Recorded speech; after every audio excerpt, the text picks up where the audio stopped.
Sua lealdade pode ser a sua maior fraqueza, e a elite mundial sabe disso.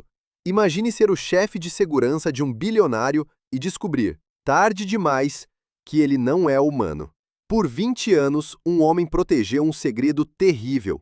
A juventude e o poder de seu mestre eram comprados com a força vital de outras pessoas, em rituais que ele mesmo ajudou a esconder, tudo gravado por câmeras de segurança. Mas o mais chocante não é o que eles fazem, e sim como nos enganam.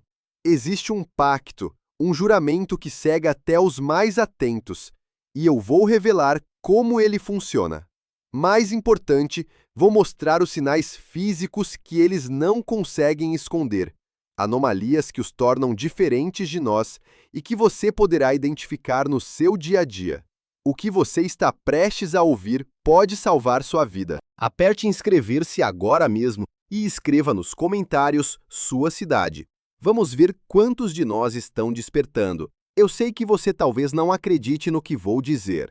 Aos 67 anos, um homem já viu coisas demais para se importar com a descrença alheia. Meu nome é Miguel Ferreira, e por 20 anos eu fui o anjo da guarda de um demônio. Não uma metáfora, não uma força da natureza, mas um demônio de carne e osso que caminhava entre nós, assinava contratos multimilionários e jantava nos melhores restaurantes de Lisboa e São Paulo.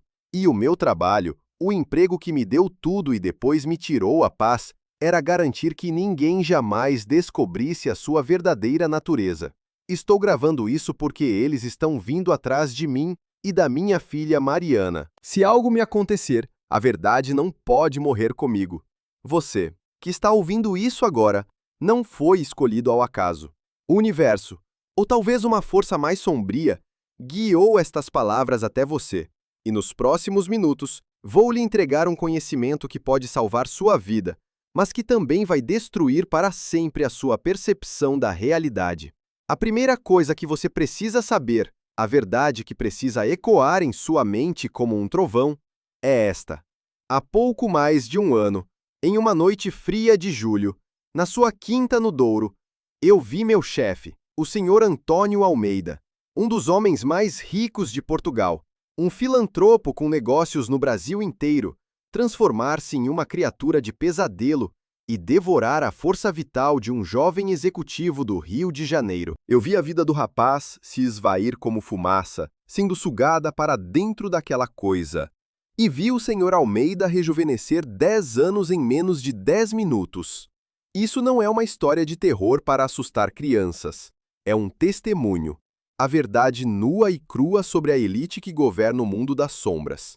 Eles não são apenas ricos ou poderosos. Muitos deles não são humanos. E eu jurei proteger um deles. Eu o protegi de rivais, de governos, de jornalistas curiosos de Belo Horizonte e até de caçadores que sabiam o que ele era. Caçadores que, hoje, eu entendo que eram os verdadeiros heróis. Meu juramento foi selado com sangue, um ritual antigo que eu, um ex-militar cético, considerei apenas uma excentricidade de um bilionário.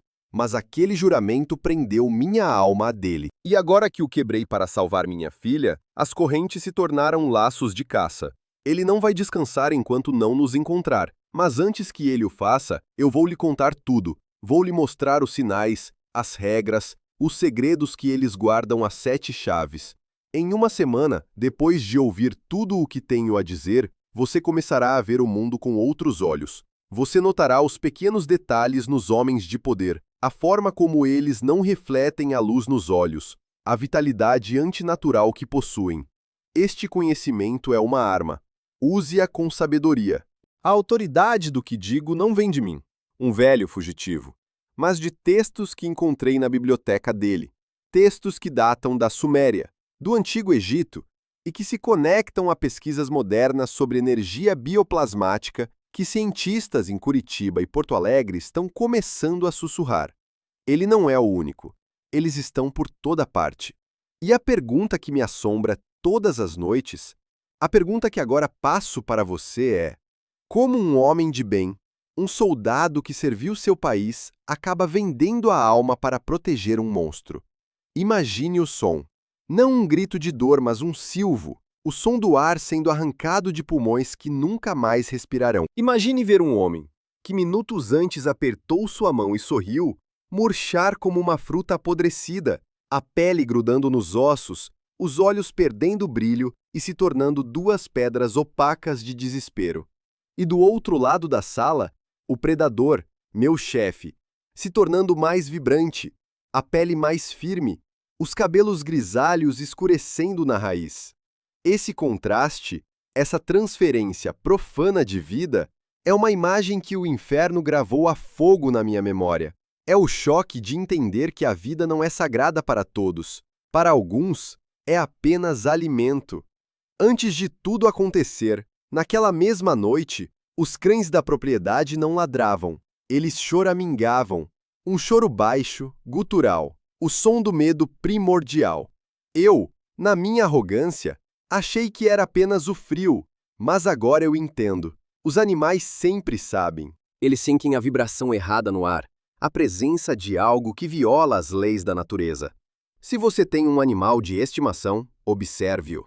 Quando ele se encolher sem motivo aparente, quando ele rosnar para um canto vazio da casa, não ignore. Ele pode estar sentindo a sombra de um deles se aproximando. É uma premonição que a natureza nos dá. Um alarme silencioso que nós, humanos, esquecemos como ouvir. Aquele juramento de sangue. A entrevista bizarra. Tudo começou de forma tão sutil como uma teia de aranha sendo tecida ao meu redor. Você precisa entender como eles nos prendem, como eles transformam lealdade em servidão. E tudo começa com um simples pacto. Mas o que acontece quando o pacto é selado não com tinta, mas com a própria essência da sua vida? O sangue é a chave de tudo. Eles me disseram isso no dia da entrevista, mas eu não entendi a profundidade daquela frase. Aquele pacto não era apenas um símbolo, era um mecanismo. E para entender o mecanismo, precisei mergulhar na história que o próprio Sr. Almeida mantinha trancada em sua biblioteca particular. Ele não colecionava apenas arte e vinhos raros, ele colecionava conhecimento proibido. E foi lá, entre tomos empoeirados e manuscritos frágeis, que comecei a entender que meu chefe não era uma anomalia. Ele era o herdeiro de uma linhagem muito, muito antiga, uma linhagem que não se mede por sobrenomes ou árvores genealógicas, mas por uma corrupção no sangue que atravessa milênios. Encontrei referências a seres que se alimentavam da essência ou prana dos outros em textos védicos de 3.000 anos antes de Cristo. Eles os chamavam de Vetalas. Na Suméria, eram os Equimu, espíritos que não conseguiam deixar o plano terreno e se agarravam à vida dos mortais. Mas a conexão mais clara, a que me gelou a espinha, eu encontrei em um diário de um fidalgo português do século XVI, um tal de Diogo de Carvalho. Ele descrevia uma sociedade secreta em Lisboa, a Ordem do Sangue Perene, composta por nobres e mercadores que praticavam rituais para colher a vitalidade de servos e escravos trazidos do Brasil, acreditando que isso lhes concederia longevidade e poder. Diogo de Carvalho descreveu com detalhes aterrorizantes como esses homens, após os rituais, pareciam mais jovens, mais fortes, e como seus negócios prosperavam inexplicavelmente. Ele mencionou o sobrenome Almeida, um ancestral direto do meu chefe. Aquilo não era uma doença ou uma maldição aleatória, era uma tradição, uma tecnologia espiritual passada de geração em geração. Eles evoluíram, deixaram de ser nobres em porões escuros para se tornarem os bilionários em coberturas de luxo em São Paulo, os políticos influentes em Brasília. A crueldade se tornou mais sutil, mas a fome permaneceu a mesma. O mito popular do vampiro, que todos nós conhecemos, é uma simplificação, uma caricatura grosseira criada para nos distrair da verdade. Eles não temem o alho ou cruzes, eles temem a exposição. Temem que nós, a sua fonte de alimento, percebamos a sua existência. Eles financiaram filmes, escreveram livros, transformaram a sua verdade em ficção para que, se alguém como eu decidisse falar, fosse imediatamente rotulado como louco. É a estratégia de camuflagem perfeita.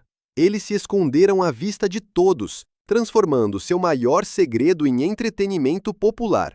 E nós compramos, assistimos e aplaudimos, sem nunca perceber que a história real era muito mais sombria e estava acontecendo nos condomínios fechados da nossa própria cidade. Senti uma raiva fria e profunda ao ler aqueles diários. Não era a raiva quente de um momento, mas o tipo de fúria que se assenta nos ossos. A raiva de perceber que a história que nos contam, a história de reis e revoluções, é uma fachada. Por baixo de tudo, sempre existiu essa correnteza de predação. Quantos eventos históricos, quantas guerras e fomes não foram orquestradas apenas para gerar sofrimento e medo? O tempero que, segundo os textos, torna a energia vital mais potente. Senti raiva por todos os anônimos, os servos e escravos de Diogo de Carvalho, os jovens executivos ambiciosos de hoje que foram consumidos e esquecidos, suas vidas apagadas para alimentar a longevidade de monstros. A maior desilusão foi perceber a minha própria cumplicidade. Eu, Miguel Ferreira, um homem que se orgulhava de seu código de honra, de sua lealdade. Minha lealdade tinha sido usada para proteger o mal supremo. Cada porta que fechei, cada ameaça que neutralizei, cada jornalista que intimidei, eu estava ajudando a perpetuar esse ciclo de horror. A desilusão com o mundo é uma coisa, mas a desilusão consigo mesmo é um veneno que corrói a alma. Eu olhava para as minhas mãos, as mesmas mãos que um dia seguraram minha filha recém-nascida, e vi as mãos de um carcereiro, de um cúmplice. E essa mancha, eu sei, nunca sairá. Aqueles textos antigos falavam de pactos e juramentos. Eles não eram apenas promessas, eram chaves. Chaves que abriam portas dentro da alma de uma pessoa, permitindo que essas entidades tivessem acesso. O meu juramento de sangue não foi uma formalidade. Foi a entrega voluntária da chave da minha própria alma. E a verdade sobre como eles usam essas chaves é ainda mais terrível do que a própria colheita de vida. A chave que entreguei no dia do juramento não dava ao Sr. Almeida controle sobre minhas ações, mas sobre minha percepção. O pacto de sangue cria uma espécie de véu psíquico. Eu estava ao lado dele e não via a verdade. Eu via um homem excêntrico, rigoroso, por vezes cruel, mas ainda assim um homem. O juramento me impedia de conectar os pontos. A falta de reflexo dele nos espelhos do elevador, que eu atribuía à iluminação, a força sobre-humana que ele demonstrou uma vez ao levantar a traseira de um carro blindado que prendia a roda, algo que justifiquei a mim mesmo como um pico de adrenalina. As visitas noturnas de convidados especiais que chegavam para reuniões e nunca mais eram vistos saindo pela porta da frente. Eu registrava as entradas, mas nunca as saídas. E meu cérebro, sob o efeito do pacto, simplesmente não processava a discrepância. Era como ter uma trava mental que me impedia de fazer a pergunta óbvia: para onde foram todas aquelas pessoas? A verdade oculta não é que eles existem, é que eles têm a habilidade de nos fazer ignorar a existência deles, mesmo quando as provas estão bem na nossa frente. A organização que os servia era compartimentada. Havia os provedores, como o jovem executivo do Rio, pessoas ambiciosas e talentosas de várias partes do Brasil, especialmente do Sudeste. Atraídas com promessas de parcerias e investimentos, eram o gado de luxo. Havia os facilitadores, humanos normais, advogados, banqueiros, políticos de alto escalão, que sabiam parte da verdade e lucravam imensamente com isso, limpando a sujeira, criando documentos falsos, garantindo que ninguém fizesse muitas perguntas. E havia os guardiões, como eu, pessoas com treinamento militar, leais até o osso, que faziam o juramento de sangue e se tornavam a primeira linha de defesa. Nós éramos os mais enganados. Acreditávamos proteger um homem, quando, na verdade, éramos a segurança da jaula de um predador. A conspiração não é um grupo de homens encapuzados em uma sala escura. É uma rede corporativa, eficiente e impiedosa, com sedes na Avenida Faria Lima, em São Paulo, e escritórios em Brasília, onde o poder real é negociado. Eles não controlam o mundo. Eles se alimentam dele. E nós, com nossa ambição, nosso medo e nossa lealdade cega, somos os garçons que servem o banquete. O medo verdadeiro não veio quando eu vi a transformação.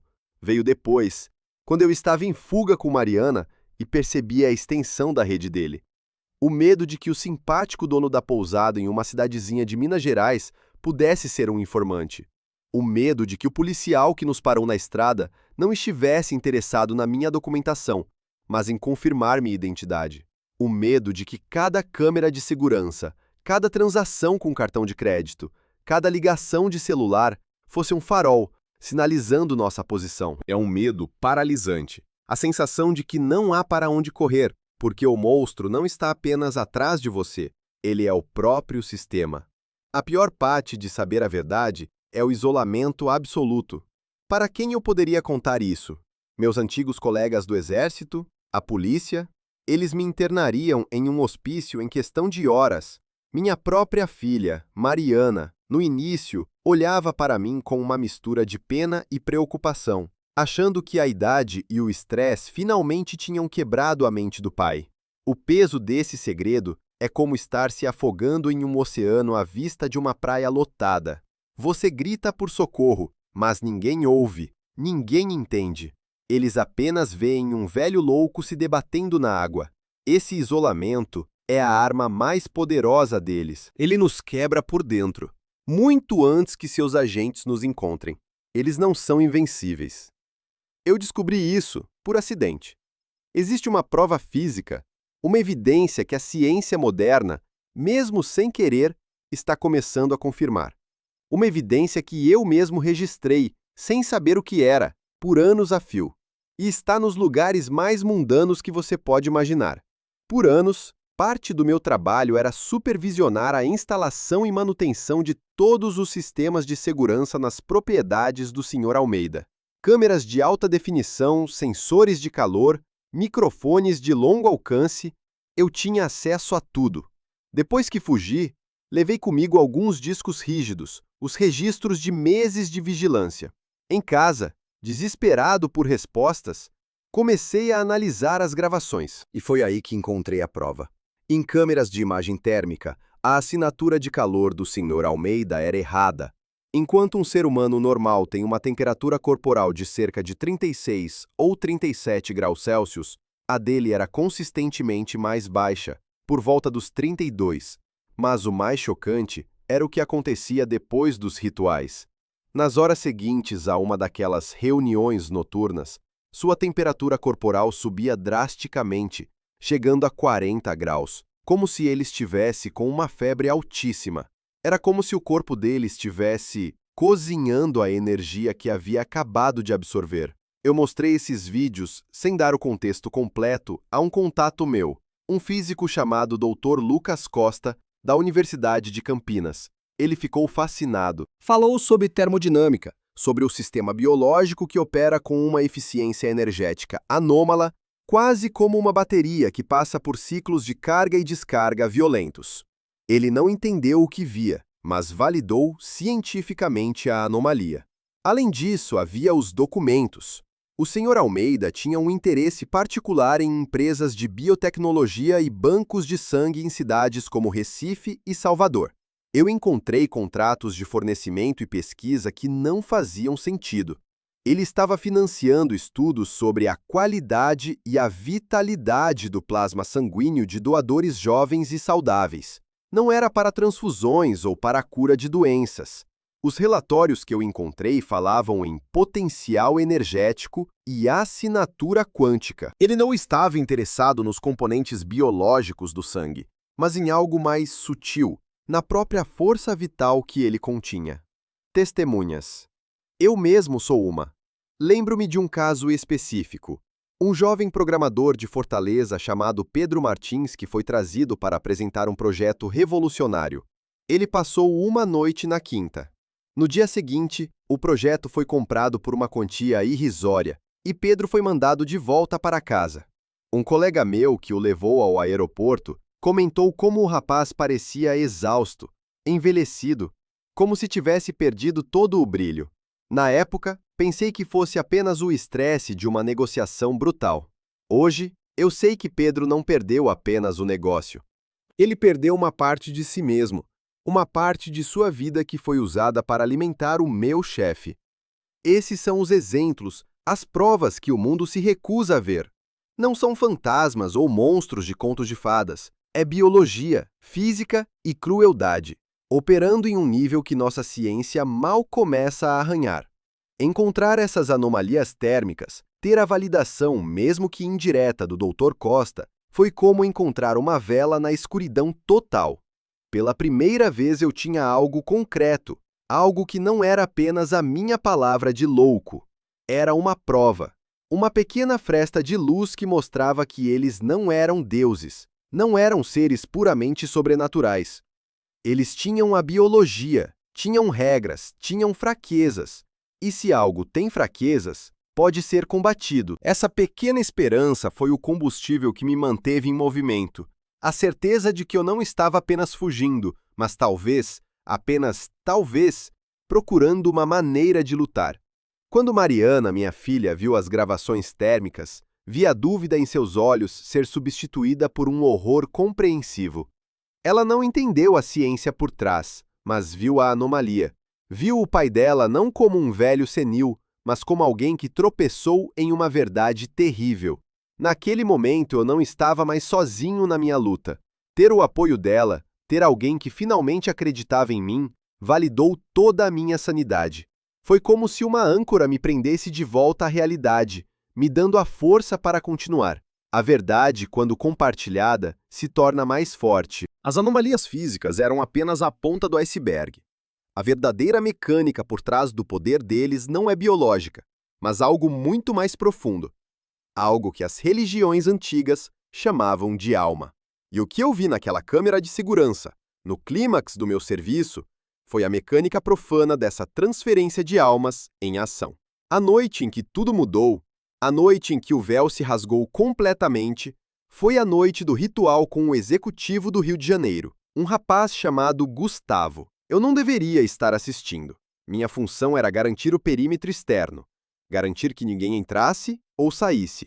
Mas um dos meus homens, o mais novo, Francisco, ficou doente, e eu tive que assumir o monitoramento interno. E foi assim que me vi, na sala de segurança, observando a câmera escondida no grande salão. A cena começou como uma reunião de negócios, bebidas, conversa fiada. Mas então as luzes diminuíram. O senhor Almeida guiou Gustavo até o centro da sala, onde o intrincado desenho estava discretamente embutido no mármore do chão. Eram símbolos que eu já tinha visto nos livros antigos, mas nunca tinha dado importância. Ele começou a falar em uma língua que não era deste mundo. Não era latim, não era grego, era algo mais antigo, gutural.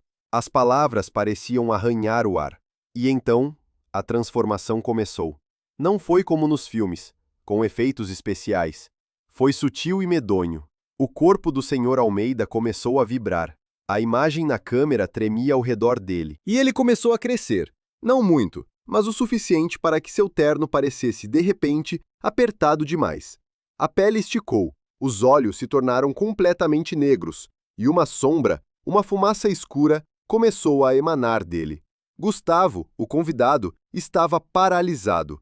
Não de medo, mas como se estivesse em transe. A fumaça escura que saía do Sr. Almeida se estendeu e tocou o peito de Gustavo.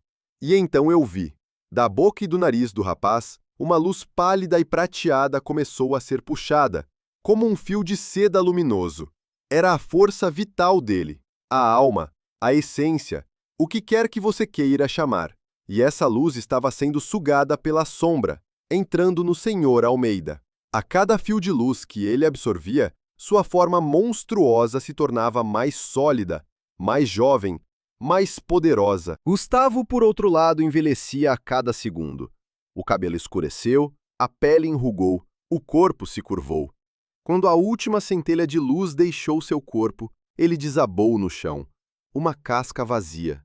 E o Sr. Almeida, agora parecendo 20 anos mais jovem, voltou lentamente à sua forma humana. Ajeitou o terno e suspirou, como alguém que acaba de terminar uma refeição satisfatória. Eu entendi naquele momento. O universo tem leis. Uma delas é o equilíbrio. Para criar vida e juventude em um lugar, é preciso tirá-la de outro. Eles não são criadores, são ladrões. Ladrões da energia mais fundamental que existe, a energia da alma. Este é o conhecimento secreto deles. A alma não é um conceito filosófico, é uma fonte de energia mensurável e transferível. E eles desenvolveram a tecnologia espiritual para roubá-la. Ao entender o mecanismo, uma parte do meu medo se transformou em algo diferente. Poder. O poder do conhecimento. Eu não era mais um guarda ignorante protegendo um chefe excêntrico. Eu era uma testemunha de um crime cósmico. Eu sabia o segredo mais profundo deles. E o conhecimento, como eles bem sabem, é poder. Percebi que minha fraqueza era a ignorância. Agora, mesmo em fuga, mesmo aterrorizado, eu possuía a única coisa que eles realmente temem, a verdade. E com essa verdade, eu poderia, talvez, não apenas me defender, mas também expô-los. Esse sentimento de possuir uma arma tão potente me deu uma força que eu não sabia que tinha. Assistir àquela transferência me deu uma nova e aterrorizante reverência pela vida. Nós passamos nossos dias reclamando, nos estressando, ignorando a maravilha que é simplesmente estar vivo. Nós não damos valor à nossa própria luz interior. E ali, naquela tela, eu vi o quão preciosa ela é. Vi o quão desesperadamente essas criaturas das trevas a cobiçam. A vida, a nossa essência, é a coisa mais valiosa do universo. E nós a desperdiçamos. Naquele momento, jurei a mim mesmo que nunca mais tomaria um único suspiro como garantido. Cada nascer do sol, cada abraço da minha filha, se tornou um ato de desafio contra a escuridão que quer consumir tudo. Aquele ritual não foi um evento isolado. Era parte de um sistema que se manifesta hoje, em nosso mundo, de maneiras que a maioria das pessoas nem imagina. E a fome deles está crescendo. Depois de fugir, comecei a ver os sinais em todos os lugares. Não é algo que você possa provar em um tribunal, mas é um padrão, claro como o dia para quem sabe o que procurar. Você já se perguntou por que certas figuras públicas, empresários de tecnologia, políticos e até mesmo artistas parecem nunca envelhecer?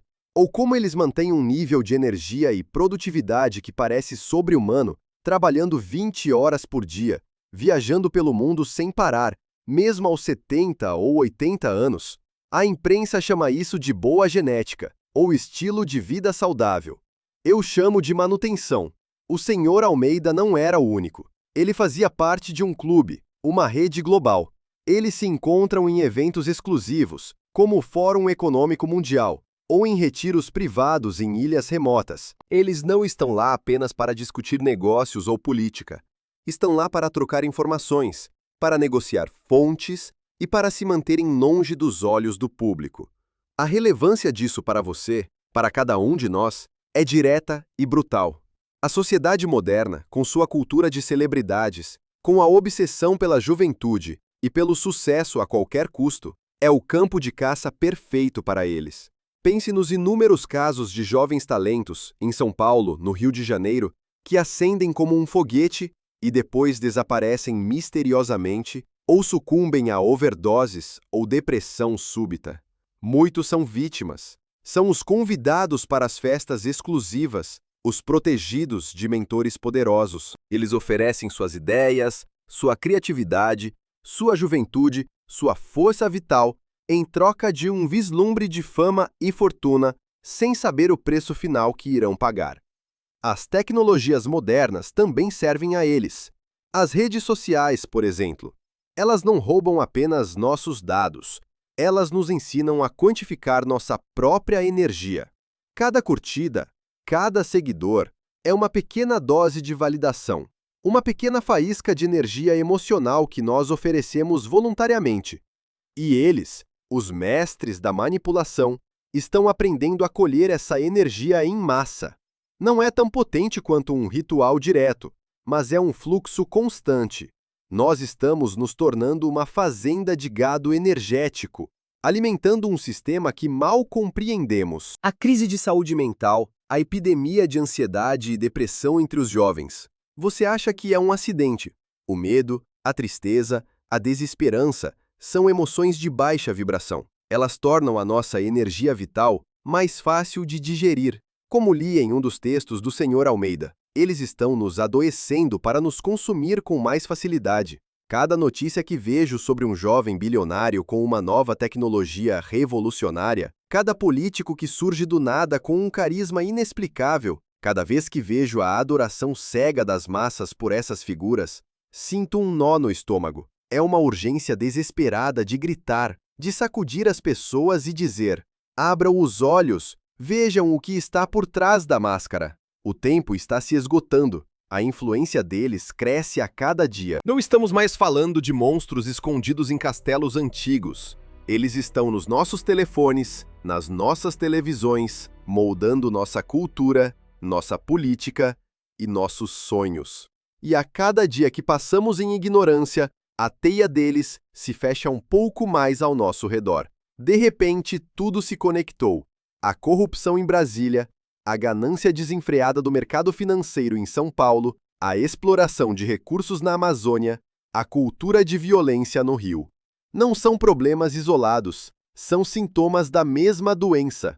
Uma doença espiritual, uma fome insaciável que impulsiona os que estão no topo a espremer o mundo e as pessoas até a última gota, porque eles precisam literalmente se alimentar do nosso sofrimento e da nossa energia. Perceber essa conexão foi aterrorizante, mas também libertador. O inimigo finalmente tinha um rosto. Ou melhor, muitos rostos, mas uma única natureza. E entender o inimigo é o primeiro passo para poder se defender dele. A boa notícia é que, assim como eles têm seus mecanismos, nós também temos os nossos. Existem maneiras de se proteger, de fortalecer sua própria energia, de se tornar um alimento indesejável para eles. E o conhecimento que adquiri não foi apenas sobre o mal, mas também sobre a defesa contra ele. Estar em fuga me ensinou a sobreviver não apenas fisicamente, mas espiritualmente. Eu não sou um sacerdote ou um místico, sou um soldado, e um soldado aprende a usar as armas que tem. O que vou compartilhar com você não são feitiços ou magias, mas métodos práticos, técnicas de higiene espiritual que podem fortalecer sua defesa contra esse tipo de influência predatória. A primeira e mais importante técnica é a da consciência do voto. Eles se alimentam de pactos, de permissões. Muitas vezes, nós damos essa permissão sem perceber, quando você diz: eu morreria por esse emprego, ou eu venderia a minha alma por um pouco de paz. Você está abrindo uma pequena fresta na sua armadura espiritual. O primeiro passo é policiar suas palavras. Nunca, jamais, ofereça sua energia, sua vida ou sua alma, nem mesmo de brincadeira. As palavras têm poder e eles estão sempre ouvindo. O segundo passo é o aterramento. Eles operam em uma frequência vibracional que é desconectada da Terra. Passe tempo na natureza. Ande descalço na grama ou na areia. Toque em árvores. Isso parece simples, quase tolo, mas o contato com a Terra ajuda a estabilizar seu campo energético, tornando-o mais denso e mais difícil de ser drenado. O Sr. Almeida odiava a natureza. Ele tinha jardins imensos, mas nunca pisava na grama. Agora eu entendo o porquê. A terceira técnica é a afirmação de soberania. Todas as manhãs, ao acordar, e todas as noites antes de dormir, reserve 1 minuto. Feche os olhos e diga, em voz alta ou em sua mente, com total convicção: eu sou um ser soberano. Minha energia me pertence. Nenhuma entidade, encarnada ou desencarnada, tem permissão para acessar minha força vital sem o meu consentimento explícito. Eu revogo todos os pactos e permissões dados na ignorância, nesta e em todas as outras vidas. Eu estou selado na minha própria luz. Repita isso 3 vezes. Isso cria um escudo de intenção. Pode não parar um ataque direto, mas fortalece suas defesas passivas e o torna menos visível para eles. Cuidado com os presentes. Eles adoram dar presentes caros, favores inesperados. Cada presente cria um laço de obrigação, uma dívida energética. Se você receber algo de alguém que lhe causa um sentimento estranho, Alguém muito poderoso que parece bom demais para ser verdade, agradeça, mas encontre uma maneira de pagar o favor ou de passar o presente adiante. Não mantenha objetos que carregam a energia deles perto de você. Se você praticar esses métodos, em 21 dias, começará a notar uma mudança. Sentirá mais clareza mental, mais energia. Pessoas tóxicas começarão a se afastar naturalmente de você. É o seu campo energético se limpando e se fortalecendo. É a sua luz se tornando brilhante demais para as sombras. No início, eu mesmo duvidava desses métodos. Pareciam simplistas demais para combater um mal tão antigo, mas quando comecei a praticá-los, com a disciplina de um militar, senti a diferença. O medo constante começou a diminuir. A paranoia deu lugar a um estado de alerta calmo. Senti como se estivesse reforçando as paredes de uma fortaleza interior. Essa confiança crescente não é arrogância, é a certeza tranquila de que, mesmo sendo uma presa, eu não sou indefeso. É a confiança que vem de assumir a responsabilidade pela própria energia e pelo próprio espaço espiritual. A maior dádiva que esses métodos me deram foi a sensação de autonomia. Por 20 anos, minha vida e minha energia estiveram a serviço de outro. Eu era uma ferramenta, um objeto. Ao praticar essas técnicas, eu estava declarando minha independência, estava cortando as cordas invisíveis que me prendiam. Cada afirmação de soberania era um ato de rebelião. Essa jornada, que começou com uma fuga desesperada, se transformou em uma jornada de recuperação do meu próprio ser. E essa autonomia é a verdadeira liberdade, algo que nenhum dinheiro no mundo pode comprar e nenhum monstro pode roubar, a menos que você permita. Mas há uma última revelação, o motivo real pelo qual eu quebrei meu juramento. A ordem que ele me deu, que transformou um protetor leal no seu inimigo mais determinado. E é o aviso final que preciso deixar para você e para o mundo. Por 20 anos eu servi, eu obedeci, eu fechei os olhos para o que minha intuição gritava. Justifiquei a crueldade como excentricidade, a estranheza como fardo da genialidade. Eu me tornei cúmplice de atrocidades inomináveis, tudo em nome de um juramento e de um salário que comprou o silêncio da minha consciência. Mas toda corrente tem um ponto de ruptura. A minha se chamava Mariana, minha filha, a única luz pura que restava na minha vida. Cerca de um mês depois do ritual que eu testemunhei, o Sr. Almeida me chamou ao seu escritório. Ele parecia mais velho de novo. A energia que ele roubou já estava se esvaindo. Ele precisava de outro ritual. E ele tinha um pedido especial. Ele falou sobre a importância da energia primordial, da vitalidade jovem e não contaminada. Falou sobre o poder contido nos laços de sangue. E então, ele disse as palavras que selaram seu destino e o meu. Ele me ordenou que trouxesse Mariana para a próxima reunião. Ele não a queria como funcionária. Ele a queria como próximo sacrifício. Ele disse que, como recompensa pela minha lealdade, a energia dela me fortaleceria também, através do nosso laço, que eu compartilharia da juventude dela. Naquele instante, o feitiço do juramento se quebrou. O véu se rasgou em 1000 pedaços. Eu não vi mais um chefe, um bilionário, um ser poderoso. Eu vi um verme faminto olhando para minha filha como um pedaço de carne. Naquela noite, eu não fugi. Eu executei uma extração.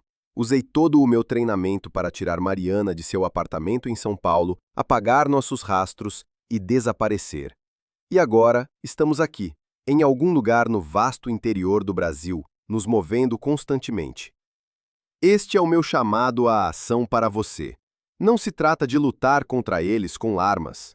Você não pode. Trata-se de lutar com a única coisa que eles não podem fabricar ou roubar: a sua consciência. Abra os olhos. Questione a autoridade que parece boa demais. Proteja sua energia. Ensine seus filhos a fazerem o mesmo. O mundo está mudando. Uma grande revelação está próxima. A verdade sobre esses seres e seu controle sobre a humanidade virá à tona. Você, que ouviu tudo isso até o final, agora faz parte da vanguarda. Você é um guardião da chama. Sua vida já começou a mudar. Você sentirá uma inquietação, uma nova percepção. Isso é o despertar. Não tenha medo. O conhecimento que lhe dei é o seu escudo. As práticas que ensinei são a sua espada. Você foi escolhido para receber esta mensagem porque sua alma estava pronta para ouvir. Use-a para proteger a si mesmo, sua família e aqueles que você ama. Jurei proteger a vida dele. Não sabia que ele tinha muitas, todas roubadas. Antes de jurar lealdade, saiba a quem você serve. Que a luz da sua própria alma seja o seu guia e a sua fortaleza. Eles temem a luz. Seja a luz. O homem que entrou naquele escritório para receber uma ordem não foi o mesmo que saiu. Em um único instante, o guarda leal morreu e o pai protetor renasceu das cinzas. Toda a minha identidade, construída ao longo de 67 anos, se desfez e foi reconstruída com um único propósito: proteger Mariana. Essa transformação não foi uma escolha, foi uma necessidade. Foi a redescoberta do meu próprio coração, da minha própria alma, que eu havia negociado por tanto tempo. É uma dor e uma bênção nascer de novo tão tarde na vida, mas eu sou grato por isso. A verdadeira lealdade não é a um mestre, mas ao amor. Eu não sei quanto tempo me resta. Eles são implacáveis e seus recursos são infinitos. Mas eu não estou mais lutando pela minha vida. Estou lutando por um legado, o legado da verdade. Se estas palavras, esta confissão, puderem despertar uma única pessoa, salvar uma única alma de cair na mesma armadilha que eu, então minha vida, minha luta e minha provável morte não terão sido em vão. Este conhecimento não é mais meu, é seu, é nosso, é a herança que deixo. Não de dinheiro ou propriedades, mas de consciência. E isso, eu sei, é a única riqueza que realmente importa. Que Deus, ou o universo, ou qualquer força do bem que ainda exista, nos proteja a todos.